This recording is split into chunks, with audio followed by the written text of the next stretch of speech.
श्री शिवाय नमस्तुभ्यम। दोस्तों, स्वागत है आपका मेरे वीडियो में। दोस्तों, आइए शिव पुराण कथा का आनंद लेते हैं। तो उसमें आपको वर्णन किया था कि भगवान की बेलपत्री, भगवान का प्रसाद अगर पलंग पर रखा है तो दोषपूर्ण है, वो दोषपूर्ण है।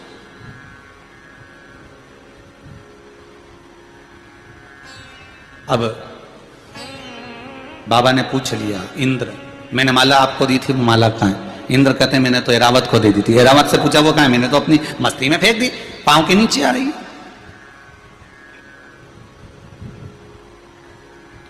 मैं तुझे श्राप देता हूं इंद्र, तो तेरी सत्ता के विमुख होगा।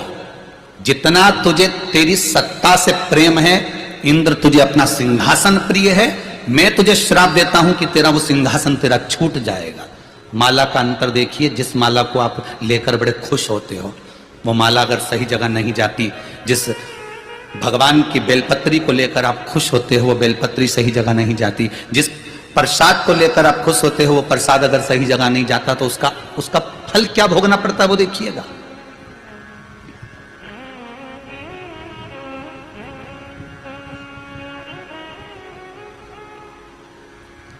एक कथा आपको सुनाते हैं, वो कथा नहीं है, हमारे जीवन का प्रत्यक्ष उदाहरण है। प्रत्यक्ष उदाहरण।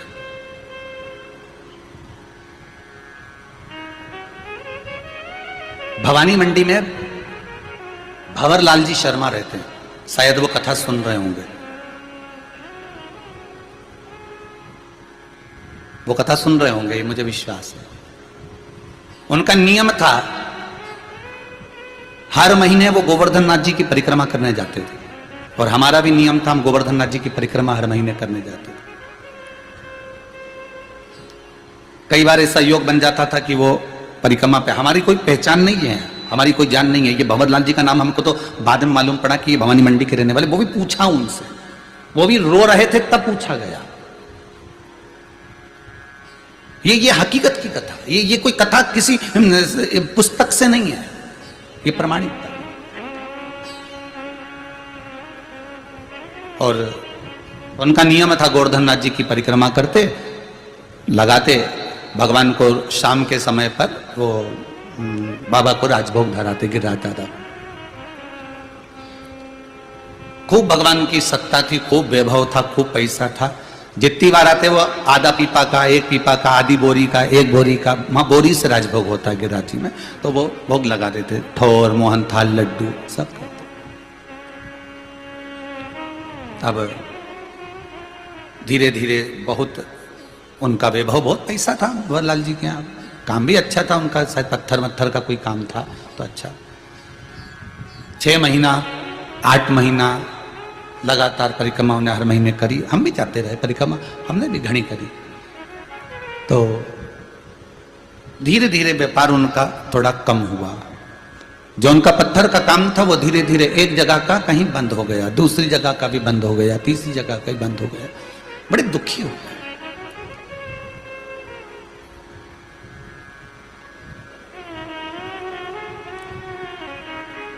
पूंछरी के लोटे के पहले मुकुट शिला थी, उस मुकुट शिला पर हम बैठे हुए थे और ये भैया निकल कर जा रहे थे, और आज ये दोनों पति पत्नी की आंख में आंसू भरे हुए थे परिक्रमा करते करते। अब मुख से निकल गया, भैया आप कौन हो, क्यों रो रहे हो? और वो भी गिरिराज दादा की शरण में रो रहे।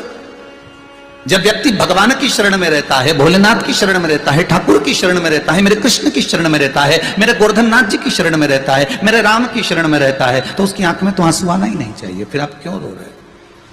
अरे महाराज, धोती तो पहने ही थे हम। तो कहा, अरे महाराज, बहुत पहले की बात है, लगभग हो गए होंगे 8-10 साल, आज याद आई है तो बता दें। अरे महाराज, बड़े दुखी हैं, क्या हो गया? हर महीने आते हैं, बाबा बहुत सुनता था, खूब वैभव था, परंतु अब कुछ बचा नहीं है। अब तो भगवान को हम भोग भी नहीं लगा पा रहा, वो स्थिति। फिर भी हम लगाते तो हैं, थोड़ा बहुत जो बन जाते थे। हमने कहा कुछ नहीं, गिरिराज बाबा से विनती करो, ऐसी दशा क्यों लाकर छोड़ दी? दुख दिया है आपने तो सुख भी तो आप दोगे। आप विनती करो बाबा से कि ऐसा समय क्यों लाए हो, ये समय आखिर किस लिए आया। महाराज विनती तो हम हर बार आते हैं, हर बार करके जाते हैं, पहले परिवार समेत आते थे, अब तो दोनों आ रहे हैं, ठीक है। हाँ हमने देखा है आपको 2-3 बार, आप 2-4 बार परिक्रमा में दिखे हैं, दूध चढ़ाते, भोग लगाते, पर ये दशा क्यों। चल दिया हमारे साथ में, हम भी साथ में चलते चलते पूंछरी के लोटे के अंदर वाले रास्ते से निकलते निकलते जतिपुरा पहुंच रहे हैं। तो उनसे बात करी, क्या करते हो आप यहाँ आते हो। तो हम बढ़िया सुबह ट्रेन से उतरते हैं, बढ़िया नहा धो के होटल आदि में, और भगवान की परिक्रमा करते हैं, दूध वगैरह चढ़ाना है, पूजन करना है, अर्चना करना है, अंग वस्त्र वगैरह सब पहना के शाम के समय बाबा का कुंभड़ा कर कर दूसरे दिन हम निकल जाते हैं। अच्छा, बस अब इसमें क्या गलती हो रही है ये पता नहीं है, वो गलती कौन सी है।